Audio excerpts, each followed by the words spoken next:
The secret of India is very difficult to explain. I would rather say every pebble in India has a secret to tell. Many call him a humanitarian, some call him a guru, and some call him a mirror. But I call him a force of infinite, undeniable brightness. He's changed millions of lives globally, and I've connected to him in my own way for over a decade now. We're talking about Mohanji, who is a living expression of Sanadana Dharma, and he's dedicated his life to serving the world. I've noticed that Mohanji's presence itself transforms people, only if you let it. Now, birds, animals, people from various countries, various religions, and so many spiritual masters are very, very fond of him. He often says the world is one family, and he completely personifies that. Today we talk to Mohanji and we dive deep into his journey with other masters, his take on Bharat, and his secrets of India. I'm your host Palak and you're watching me on the Palak Mehta show on the Secrets of India channel.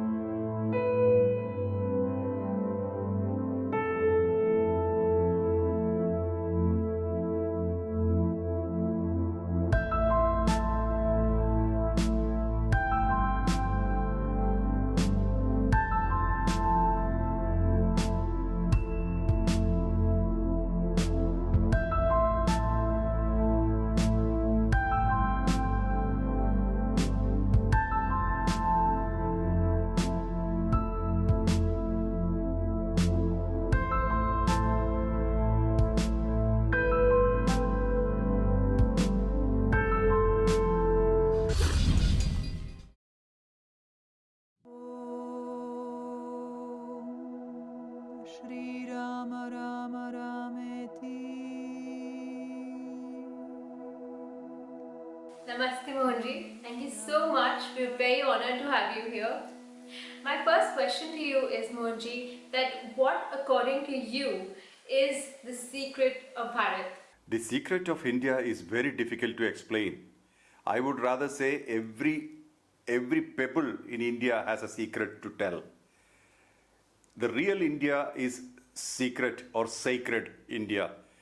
Very deep, and the height of depth of liberation. Every stone talks about liberation, moksha, liberation.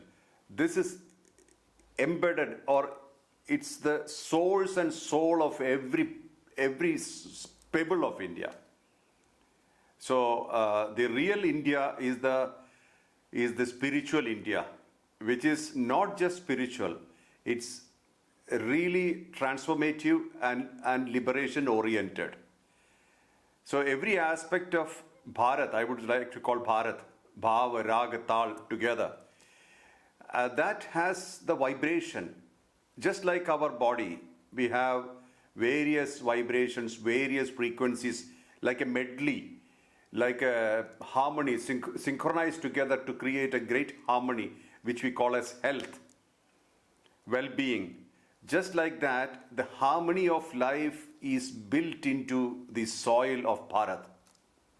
So the mountains and the oceans and the rivers, all are sacred. Everything is sacred. And great masters who have dug deep into themselves and discovered great philosophical heights like Everest, even greater than Everest. Great things came out of their meditations, their contemplations, and they produced it. And for even take one path called Ayurveda, it's a Vedanga, it's Ayurveda. They did not create this from dissecting animals or killing millions of animals. They went to the source and they found this from the source. They brought it out of the source. That is why they said everything a human being needs is in the world. The world has provided it. All you have to do is to have eyes to see it, to recognize it, to accept it and adapt to it. Everything is provided. We do not have to disturb any living being for our sake. This is the greatness of Bharat. That is so deep. So, how is Bharat relevant to the world now? When I think about Bharat or when I represent Bharat, I always feel that I am representing myself. All of us have the whole Bharat within us. It's not about religion, it's not about caste, country, culture, or any of those habitual stuff or anything, any rituals or habits. It's the vibration of liberation within us. The deep urge for liberation, which brought many people to Bharat. Lot of people came here. Great masters guide them still. You know, when you talk about Buddha, Krishna, Buddha, Rama, we talk about various great masters. You know, Babaji and the tradition of Kriya, great siddhas like Agastya, Bhoganatha, and those lineage. Then the powerful masters like Ramana Maharshi and those kind of masters who have excelled in their own methods and paths. So you take just an I mean, if you just look at an average number of masters here, you look at them, they have all been extraordinary. Nobody can be compared to another. Each person is unique. Even if you take the avatars of Mahavishnu, they are all distinct and unique. Hanumanji is unique. You look at every aspect of our guides. I would like to call them guides because they all represent certain ideals. So these guides are really powerful. They are well established in their tradition and path, and that's kind of transmitted further. That's kind of transmitted further to the next generations. So we have a great depth. Even the living masters today, there are a lot of numerous masters who have found themselves. The highest thing you can do is to find yourself. Beyond the body, mind, intellect, ego, and all that, you find your true sense, the electricity within you, the energy within you, the Atma Tattva, the principle called soul within you. When you find that, you found everything. There's nothing more to find. So this has happened to numerous people at this point in time. And we are not bound by any kind of frames. There are no frames here. You are the path. You are the journey. You are the liberation. So, Tat Tvamasi, you are what you are looking for. You are that. So this kind of deep philosophy, which is quite liberating, unbinding, no bondage, no restriction, no kind of rigidity, no heaven or hell outside of you. This kind of path is really suitable for human beings, because this actually makes them understand themselves. We are not trying to understand somebody's philosophy. We're trying to understand ourselves. We are the philosophy. We are the journey. We are the destination. We are liberation. We are walking liberation. And the great thesis works about self-realization, realizing what is already sitting in you. Self-realization. At certain point in time when the mind becomes quiet from thoughts are not bothering the mind, stillness settles in.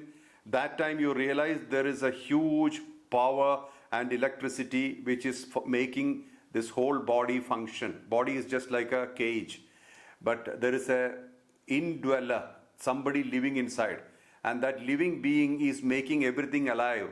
Like for example, we have a house, and if there are nobody living in the house is empty and void.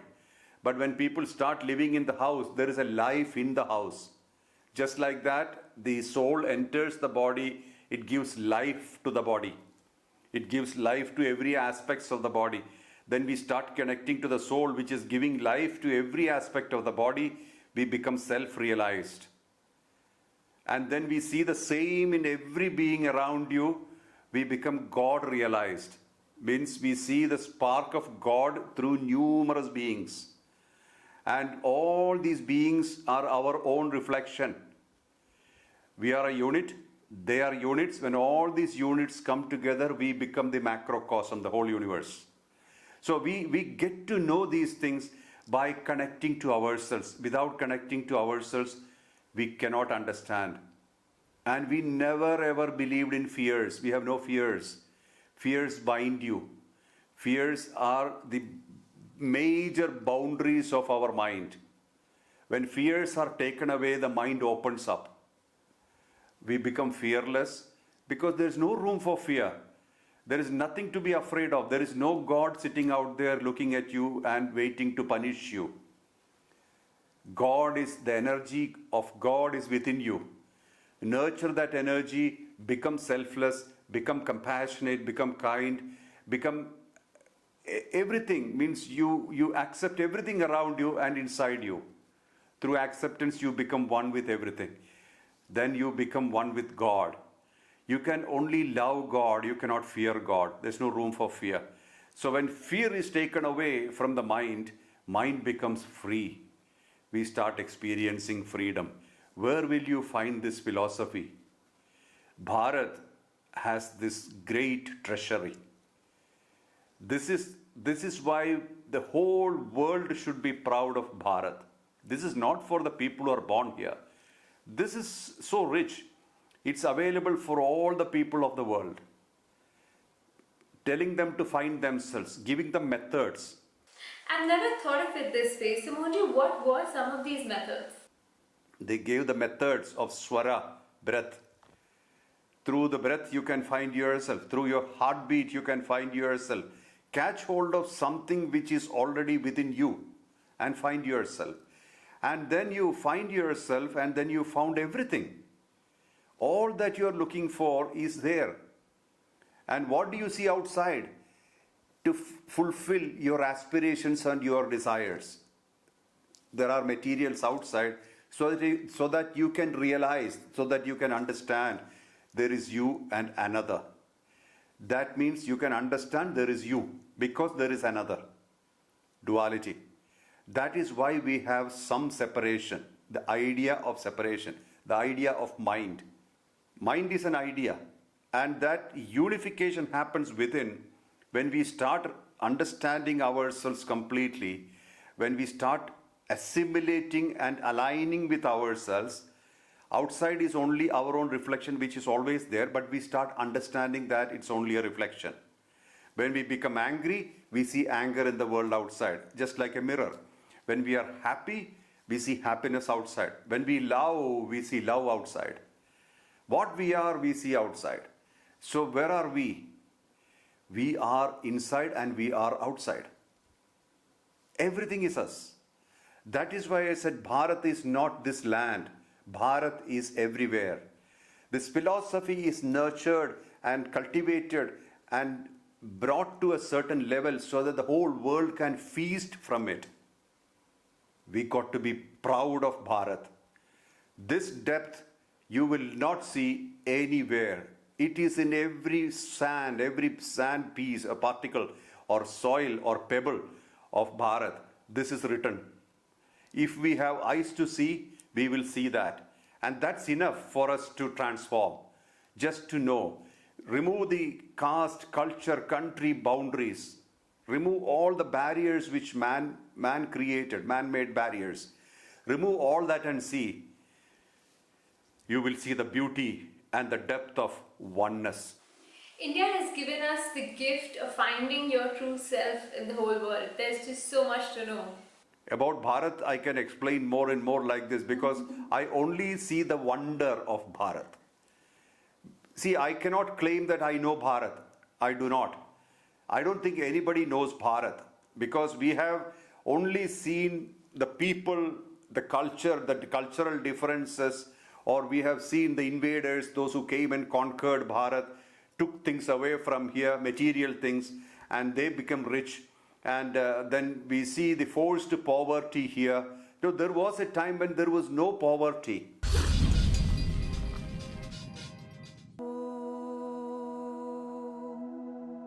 Shri Rama Rama Rameti. Could you please tell us a little bit more about that time? You know, we had a temple culture, means a temple with a prana pradishta, a presiding deity, as the chief of the village. That deity was the main ruler of the village, and there were rulers. They ruled as servants of this deity, and all the wealth and all the things came to the temple, and temple distributed them. So there was nobody poor. Beautiful system. Temple had its own property and land. Temple had all facilities and faculties. It was a training ground. They used to train people in Vedic and philosophic, Upanishad, Vedas, scriptures, Puranas, Shruti, Smriti, all those things were trained or imparted in the temples, free of cost. And those who liked to learn them, they came there. They listened to it, they understood it, they imparted it further. So there was a stability. The flow of karma was well defined through the scriptures. And what happens, or the consequences of karma was defined. Well defined, it's still well defined, but there is no proper training going on about this unless in small pockets. But it was everywhere. Everywhere this temple culture was beautiful. There was no conversion. There was nothing to change. No need to change people into anything. Provide them. Food was provided in the temples. Anybody hungry coming to the temple gets food. And the presiding deity gives energy and power. Wealth was distributed. Physical, medical aid was given from temples. Everything was available in temples. If this culture comes back to Bharat, Bharat will excel in everything. And it should come back. The temple culture should come back, where the temple actually provides for the people. And all the people who are rulers should be servants of the temple. Servants in the sense, serving for the temple, for the well-being of the whole nation. Not harming any being on earth. Not harming anybody or any being. And this culture should go all over. This is not for, there is no possessiveness. There is no overwhelming importance of possessions. Everybody is fine. Everybody is happy. Everybody is rich inside. Everybody gets food to eat. They have clothing and shelter. Basics are provided. Medical care is provided. Education is provided. Free of cost. What do you need then? Then you have great awareness that you are all aiming for moksha, liberation. The great blessing of moksha. How to reach there? Bhakti yoga, jnana yoga, karma yoga, raja yoga, various paths as per your orientation, as per your inclination. Beautiful. Amazing. So when this kind of a culture was existing here, it's our duty to revive them, bring them back. You know, there is no room for competition here. There's no room for fear here. It's hardcore justice. The justice means every being should have equal facilities, all things provided, all are equal. Respect life. We respect life, and we don't have to kill any being for our sake, for our survival. Instead, we nurture and we survive. We stay alive so we can keep others alive. We survive, we keep others alive. Like that, we can mold this whole thing back to the old ways. We had that system before here. So Mohanji, why do you think that the temple culture is lost now? Is it because the government have private control over some temples? Well, it's a long story. It's not new. Since the last few centuries, the temples are occupied by the government. Actually speaking, I think at least 800 or 900 years onwards, there has been invasions into India. And these invaders came, and they came with a different philosophy.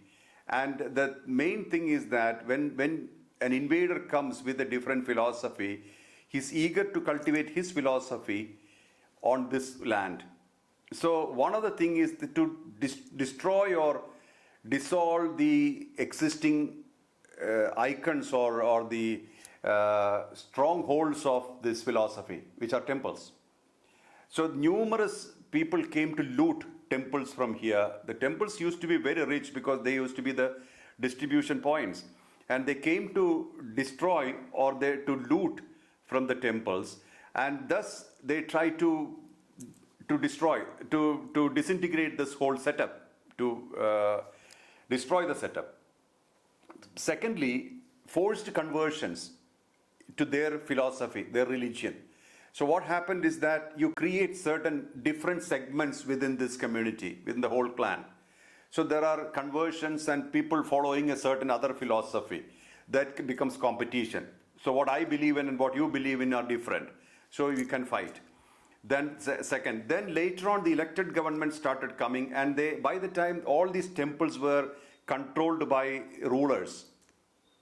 Earlier it was supported by rulers. Later it was controlled by rulers. Controlled by rulers means rulers own it. All the wealth coming into the temple are absorbed into the coffers of the state. What happens then? Vested interest comes. I like you, so I give you more. I don't like you, so I give you nothing. So this happens when state interferes. Temple do not do that. Temple, you can't, presiding deity, distribution is perfect. You're hungry, okay, you get food. You don't have clothes, okay, you have clothes. Like that. But the state doesn't look at it like that. Say, okay, are you supporting me? I support you. If you're not following my religion or my path, you don't get anything. So this discrimination started. And it further aggravated when political parties came in. There are political philosophies equal to religion, dogmatic. It's like a dictatorial attitude. So they came and they do not have any connection to the temples, but they like the money from the temples. They take it away and use it for political reasons or political purposes, usually selfish purposes. So what happened? The temple culture completely got destroyed. By the invaders, then the local people, local politicians. So the idea is that how the temples used to be, with all the land, the wealth, the property, the culture, it got disintegrated. Now the temple do not have that property. It just became a worshipping place of worship. And there's no philosophy, no Sanadana Dharma taught. So people do not know why they have to go to temples. There's no education happening. There's no healthcare support. There's no food supply. Some temples do have food supply, but mostly they don't. And no clothes distribution, no distribution per se. Then why should I go to temples? So there was no connection. So the political life or the democracy actually brought. I'm not against democracy, but democracy needs maturity. To have good democracy, you need extreme maturity. Politicians should have a mindset to serve, not to exploit. So that's a difference here. The exploitation is more. So what happens? Whatever there is possibility from the temples had numerous lands. Now where are all those lands? It's all with private parties or distributed to different religions and to appease people, to appease parties, appease religious leaders or various segments. That is how distributed. If it is all brought back and everybody gets food to eat, clothing, shelter, I do not believe in the religious classification. I look at hunger. Are you hungry? You must have food. Are you cold? You should have clothes. This is how I look at life. Means actual need of a person. And this is the broad perspective of every temple. So over a period of time, what happened is that this temple culture completely got eradicated or it got eroded. And then what remains is an option. You can go to temple if you like to go to temple, otherwise nobody cares. That led to more and more conversions and different religions and all those kind of things. It's a vicious cycle. So in the bargain, people lost understanding of the real India, real Bharat, the sacred India. We lost the grip on the sacred India. The sacred India is totally a justified India, where all people are same, all are equal, treated well. There has been contaminations and aberrations at times, but that's normal with human minds. But again, it's not totally eroded. We have to bring back to the culture where everybody, all the people, 1.3 billion people of the Bharat have to be taken care of equally, irrespective of caste, country, culture, color. Not country, all the states and stuff, culture, color. Because everybody deserves to have a balanced life, and this temple culture can give that back. High level of maturity is needed while management, no vested interest. I like you, so I give you more, should not exist. Serving everybody, it's a service to the world, service to the country. And politicians should also be organized or educated in such a way that if they do selfish stuff, they should not be eligible to participate in elections. If they do corruption, they are disqualified. Like that, if there are rules, everybody has to have a system where righteousness is the main important thing. Honesty and selflessness is important. Goodness factor should be nurtured from school level. You know, like you have two pencils as a child, and 5-year-old child have two pencils. He gives one pencil to a poor boy who doesn't have one pencil. That is goodness factor. That should be nurtured, rewarded. And if that's rewarded properly, and then that child will grow up knowing that there is a reward for goodness. Not for corruption, not for cheating, stealing, comparing and competing. Not for that. No marks for that. But if you do good in your own way, in your own capacity, that's rewarded. No fees to pay if you are doing good things in the school. No taxes. As an adult, you are doing good things in the society. Means based on certain point system, we can create that. So based on a point system, if we can create a goodness factor as a benchmark for being a proper citizen of Bharat, you see 1.3 billion people believing and living in goodness, righteousness. How will the society be? We become unbeatable. No corruption, no competition, no greed. It's what I can do for you, how I can serve you. This is the real philosophy of Bharat. This is how we are. This is our nature. You know, I strongly believe that this will happen very soon. At least it should happen, because we are fed up of corruption, favoritism, nepotism. People do not have trust in politicians. They say something, they do something else. There is always two faces. We are seeing that. Not everybody are bad. I'm not saying all people are bad. There are good politicians, visionary politicians. We have good leadership right now, which is really, really commendable. But we need to now bring back our original culture, tradition, powerful tradition of liberation. We live liberated, we live liberated. This should happen. And it's time. It's time. We are in 2020s now. It's a threshold. A transformation is taking place. Unexpected events are taking place, like COVID. We did not know that such a thing will come on earth, but it happened. Call it biological warfare or whatever, but the situation is that we can't go, we can't leave home, we can't be free. We can't be free to travel. So taking all this into consideration, we must understand that we must now transform ourselves, not try to transform other people.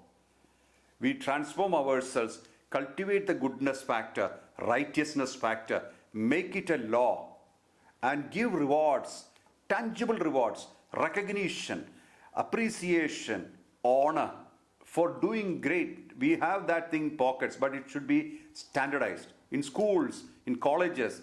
If you destroy something, if you destroy public property, your points are taken away. If you are not doing good for the earth, good for Bharat, you have to pay full taxes. If you're doing great for Bharat, you have to pay no taxes. Free education, free health care, free insurance. Government can do all this, and you have a great citizen capital, a capital of citizens. Because imagine, and somebody who's really, really selfless and doing great, they should have a separate passport, like a diplomatic passport. And working with the United Nations, they should be able to travel to every country without visa because they are great citizens of a country. And when they go to another country, they'll do something there as well. Like that, we can create brilliant, great citizens. Then Satyuga, the heaven will be here. We can create heaven here. Why heaven is not happening here now? Greed factor, differences that we have between people, fighting, comparing, criticizing, judging, character assassinating. What are we doing through televisions? Talking bad about people. Why do we waste our time? We all have good and bad in us. We are not perfect. Nobody is perfect. Let's not have illusion of perfection. We have imperfections. We must have imperfections. We are like this. But we can nurture the goodness in us. We can nurture the strengths that we have and make it brilliant. Make ourselves brilliant. And the life will be worthwhile then. It will be a great life. Otherwise, we are born and we die. How do people know that we existed? Nobody knows. Thousands of people are living and dying. And we think that money means everything. Money cannot buy happiness. Money sometimes buys anxiety. Money sometimes buys fears. So money cannot buy everything. Money cannot buy love. So we have to now understand and change the mindset to the level where people should know what life is about, what life is worth. Love is worth it. Happiness is worth it. Contentment and peace is worth it. So this mad rush for chasing money, chasing pleasures, it'll end to a more refined human existence. Bharat has that source here. We have that thing in here. We already have it. Just have to unearth it, discover it again, rediscover. We already have it. It has not gone from here. Through time we have it. We have experienced it. Great leaders, great ethical rulers lived here, ruled here. Great rulers, ethical. And they always believed in equanimity. They were not emotional. Likes and dislikes and habitual dictatorial attitude was not there. It was always kindness, compassion. What else can I do for the country? How else can I improve the country? How else can I improve the standards of the people? We are beginning to have that culture again now in Bharat, and that's exactly what is optimistic about us now. It's really optimistic. Really, it gives a lot of optimism that, of course, Bharat will come back to its original glory. We can. Thank you so much, Mohanji. With compassionate visionaries like you, India has lots to be optimistic about.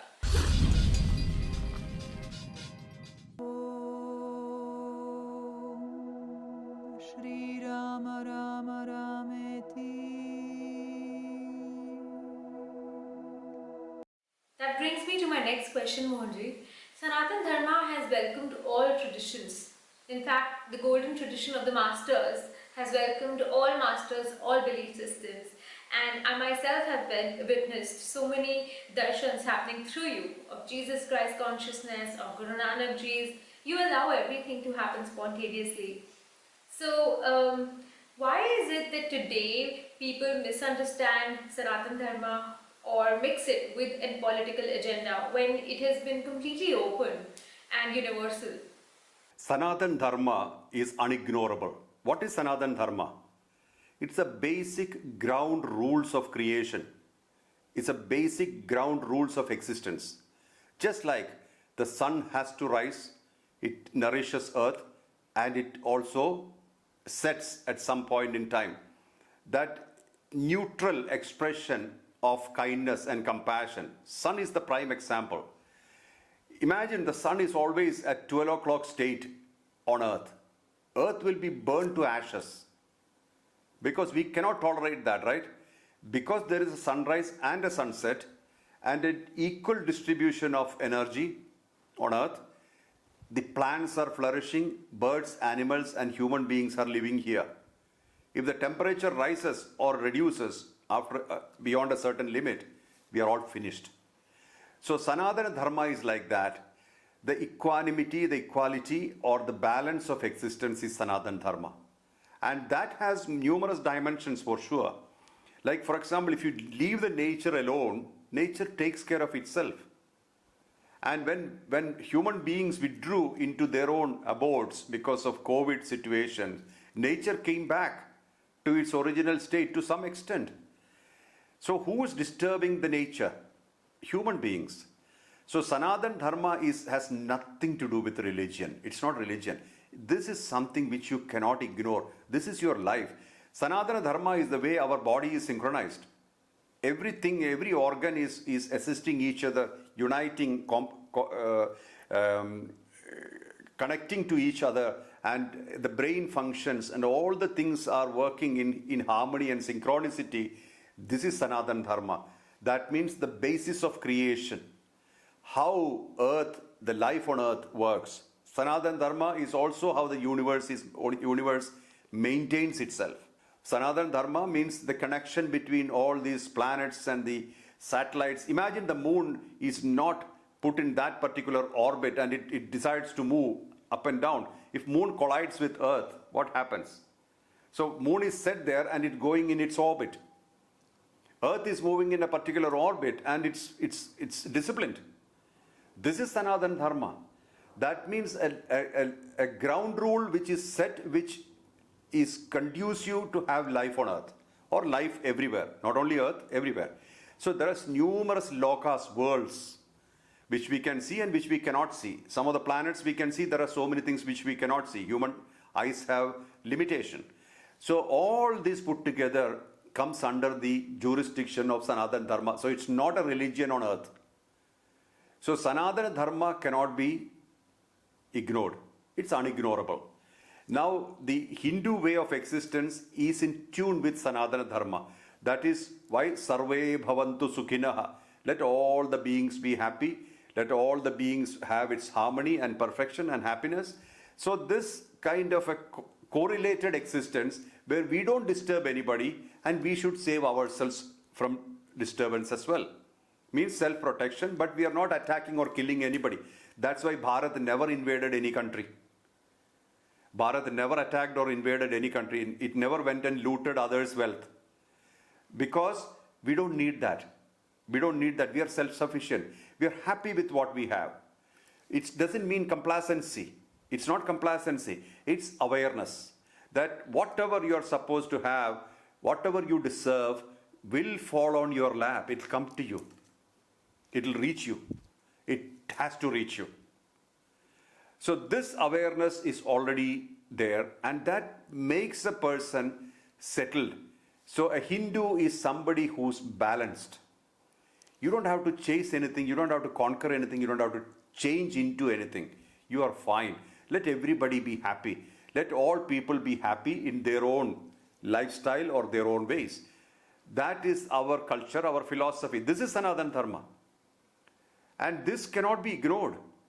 I believe that this should happen everywhere. Let all people be happy. Now, what about religion? Religion is usually formed out of a philosophy created by a teacher who understood the truth. What is the real truth that you will find, ever find? Yourself. What is inside you? Who is the real tenant inside this body? That's the real truth, correct? So we understand we are not the projected personality. We have somebody who's projecting this personality, and that's the real truth.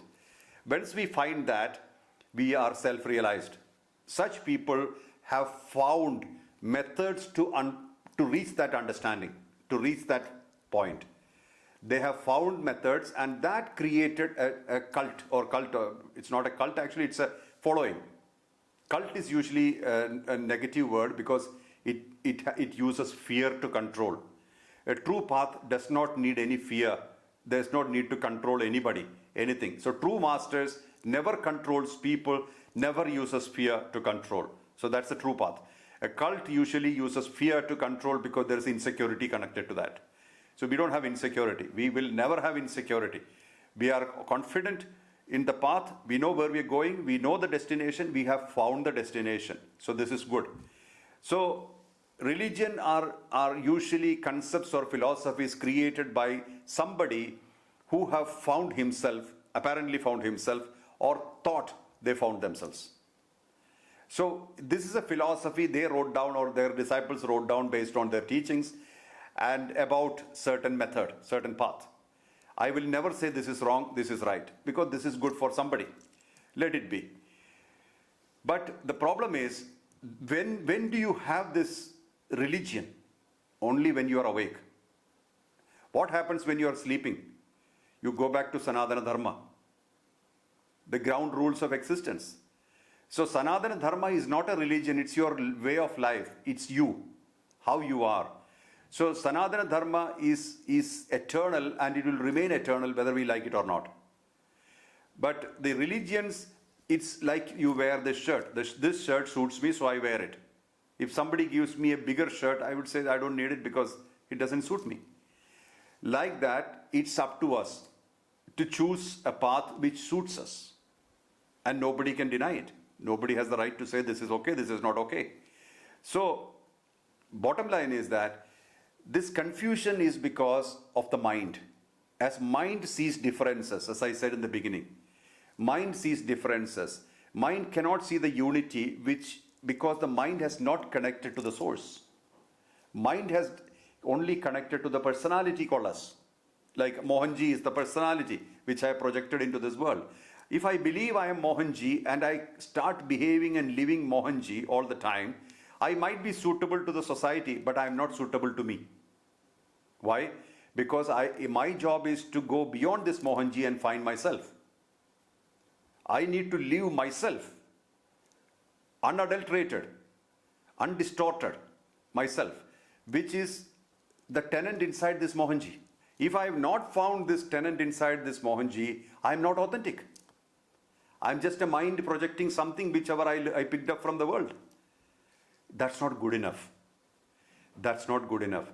Because when you are projecting what you have acquired, it has limitation. When you have found your source and you are not projecting, you are responding. Like you asked a question and I am responding. We never pre-planned it. I am responding. It's authentic because I am talking from myself. I am not trying to project Mohanji on anybody. I don't have to. If somebody likes me, they will come to me. If they don't like me, they don't come to me. Society has only two dimensions. Either they accept you or they reject you. Usually. Some people say, I love you. Some people say, I don't like you. Finished. Some people who are in the middle, they are always confused. They can neither like nor dislike because they are unsure. Sign of insecurity. These people are there. That is exactly why we say, if you depend on your mind and you think you are the projected personality and you are struggling to maintain this personality, there will always be pretensions. You can never be authentic. So religions are only the dress you wear when you wake up.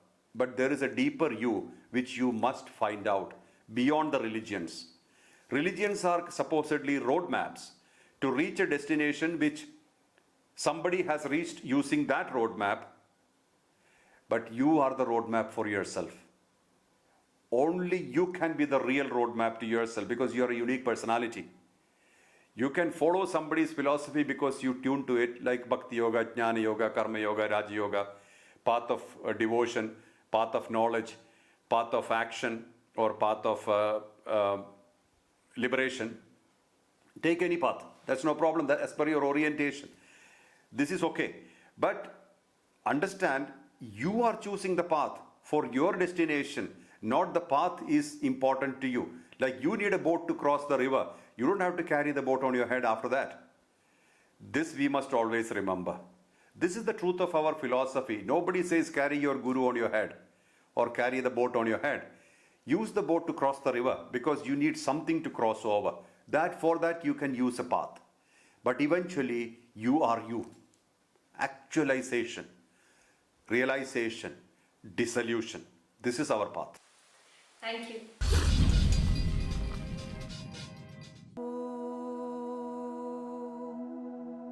Shri Rama Rama Rameti. Mohanji, you have a deep love for saints. It's very genuine and you truly love to honor all the saints. So I personally witnessed it when I visited you in the ashram and there was an empty wall and you suggested that we put pictures of all the masters on the wall. And you also go out of your way to publish blogs and books about a lot of saints. So where does this deep love come Well, from? I love all these great teachers, great masters who have accomplished themselves, who have come out of compassion to help the humankind. I love them.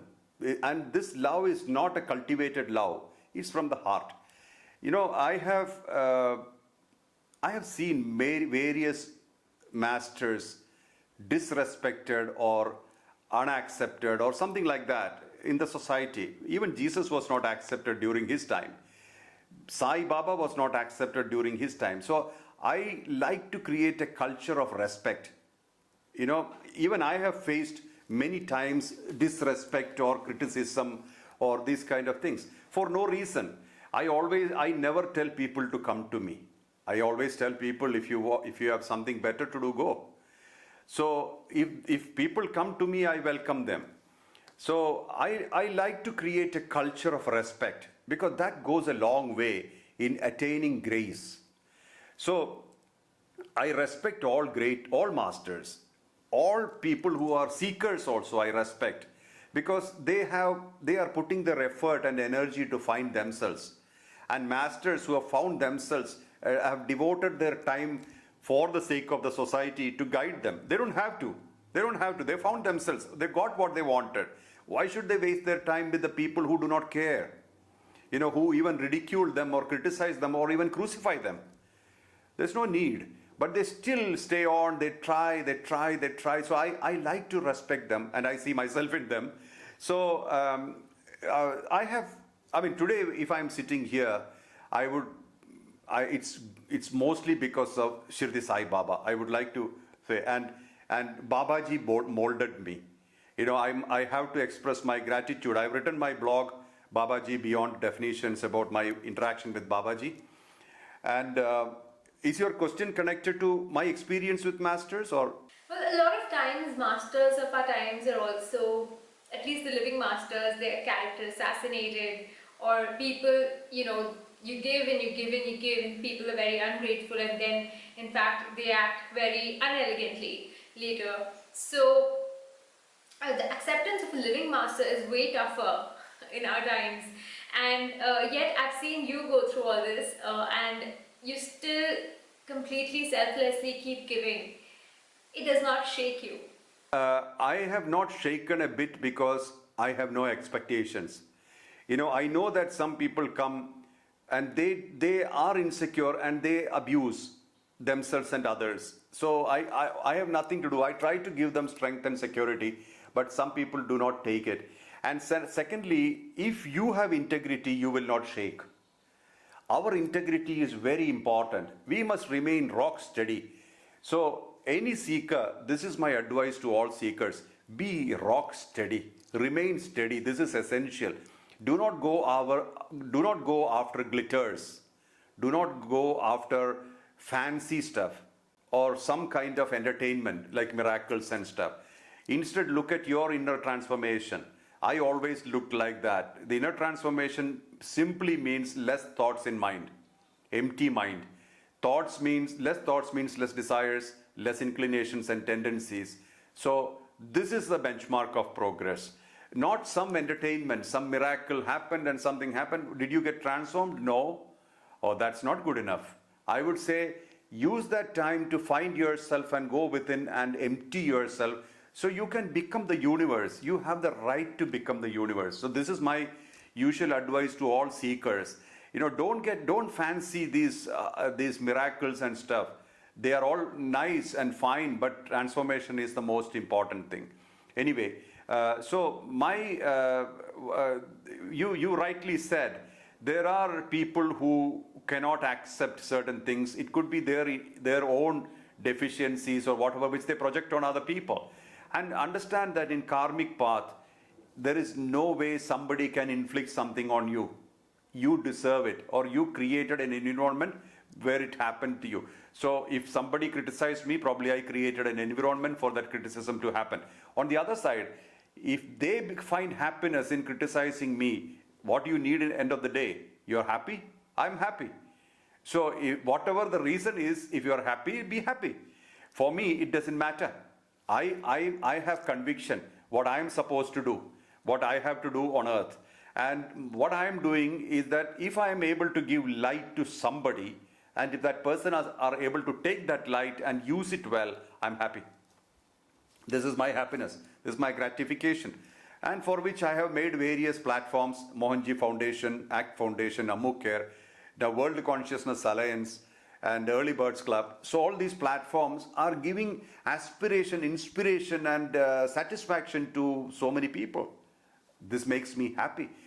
Now, masters, coming to masters, I have, as I told you, the whole idea about golden path was delivered by Babaji.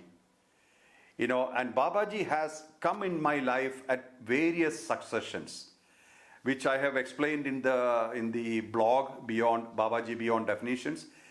Secondly, then again, his hand was evident in my connection with Avadut Nadananda. Babaji is Mahatapa in the Avaduta tradition. Mahatapa directed me to him, and he told Avadut Nadananda, I sent Mohanji to you. So that connection, and later on, Nadananda transferred his spiritual bank balance to me. All this happened, again his connection. And two things which I have not written as yet. One time it was myself, Avadut Nadananda, and Devi Amma were sitting in Devi Amma's house and in Bangalore. And at one point in time, we were discussing some matters, and then Devi Amma said, okay, let's get up. We got up, and I was asked to hold the hand of Avadut Nadananda. So we held the hand, and Devi Amma put her hand on top of our hands. Suddenly Babaji came and he put his hand on top of all our hands. This was a real blessing and confirmation that we are in the right path. That was evident, because that appearance, and he works in silence, he doesn't talk. The communion which I had about 7 hours, where he explained the depths of golden tradition, that was the time when he actually communicated with me that way. But again, it was not verbal. It was like a telepathic communication. But I got all the ideas, all the understanding. But I couldn't write anything down, because when somebody like that speaks to you, you are like paralyzed. You can't even move a finger. So another time it happened was I was about to embark on a journey, and again I was sitting with Devi Amma, and Devi Amma said, Mohanji, there are so many jealousy or turbulences I see on your way. So be careful. So I told Devi Amma, I cannot change anything. I have my plans, I have to go. Whatever happens, I'll take it. I'm used to enduring all this. I have had numerous betrayals in my life, and I've seen all this. So I will go. I'll keep going. And suddenly Babaji again appeared. And he pointed his finger towards a box sitting on the pedestal, on the altar. And Vibhuti fell into it. The ash, sacred ash, filled into it. And Devi Amma said, that's for you. You to carry. And you apply that, so you'll be protected. I said, thank you very much. And she gave this to me on a piece of paper. She unloaded that ash on a piece of paper. Then I asked Devi Amma how many months I should use it. He said until October, or this is January, so about 10 months or 12 months. I said, what are you talking about? This much for 10 months, it will not last for 1 month. And again, that box was kept back. It got filled again with Vibhuti. And she gave it to me, and it was sufficient for that time. So again, Babaji intervened and supported. So this is what I mean to say. It's not my call. It's not who I am or how I connect. It's about their love, unfailing love. And they have love for everybody. If I am not doing something good in the world, they will not support you. Because what will they support for? If I am selfish, I am unkind, or I am not compassionate, they will not support you.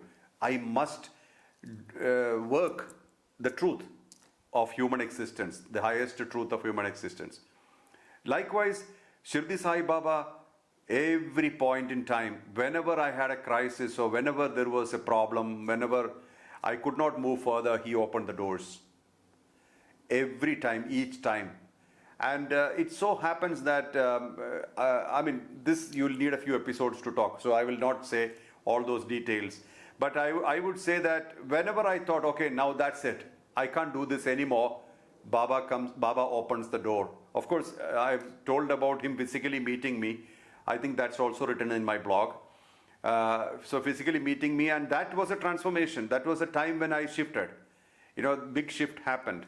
So likewise, his presence has always been there. If Mohanji is sitting here today, it's because of Sai Baba as well. Then Bhagavan Nityananda, I never knew about him, but when I was writing a blog, I just wrote without knowing, because he set foot on earth, earth became better. Because he walked this earth, the earth is better.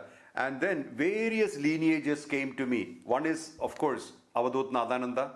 His guru was Taramai Mother Taramai, and her guru was Bhagavan Nityananda, and Avadut Nadananda transferred all his spiritual bank balance to me. That is one lineage. And then another lineage is Rakadi Baba. Rakadi Baba was a disciple of Bhagavan Nityananda. His disciple was Purnananda. And before Purnananda left his body, he left his mala, the mala which he was using. He left his body on April 6, 2000. And he left his mala with his disciple's disciple. And 14 years later, that mala came to me. So Purnananda said, one day you will meet Mohanji and hand this over to him. So he asked, how would you recognize him? Look into his third eye, you will know. You will see the rising sun. And he recognized me, he handed over the mala to me. Again, the Nityananda tradition coming in. Likewise, I can say so many places, like I was at Nityananda's place in Kanjangad, I was received well. It was such a beautiful experience, a good program. Like that, there's a deep connection. Now we're looking at a land near Ganeshpuri, so most probably we'll have a space there. So all these connections, various masters. Now Vittal Babaji. Vittal Babaji was a powerhouse. I met him on 19th December 2012. 21 December 2012 is supposedly the shift of consciousness. I met him 2 days before. I had no idea who he was. I visited that place, and when I met him, he looked at me and he said, "Oh, a precious diamond, come sit next to me." Normally, a pontiff never allows anybody to sit next to him because you have to either sit behind him or in front of him on the floor. So I said, "No, Babaji, I'll sit on the floor." He said, "No, you sit here." And then he declared to the people, he's equal to me. And he removed this ring and gave it to me. I still wear it. So that's the time when he gave me the title Raja Rishi, Rajyogi. He gave me the title Rajyogi. That was my first title. And then like that, then I met Baba Ganeshanandagiri in 2015 in Shirdi. He was a direct disciple. He was with Shirdi Sai Baba. He lived with Shirdi Sai Baba. He was born in 1911. Baba left in 1918. So for a few years, as a small boy, he was with Sai Baba. And Baba used to speak to him every day. And I only knew him about 4 months, but that 4 months are like ages. So much of love, so much of connection. He talks to me almost every day. We got connected. And when he set up his trust, Baba told him Mohanji should be part of it. So I told Babaji, Ganeshanandagiri, I told Babaji, with due respects, I don't live in India most of the time, so please let me hold a position which I don't have to come and sign all the time. So he gave me a chief advisor position. And like that, Ganeshanandagiri's presence, it was, there's a lot to say. We have the book, The Boy Who Walked with Sai Baba book is there. That book tells about our connection with him as well. Then I met one master called Lemperi Babaji.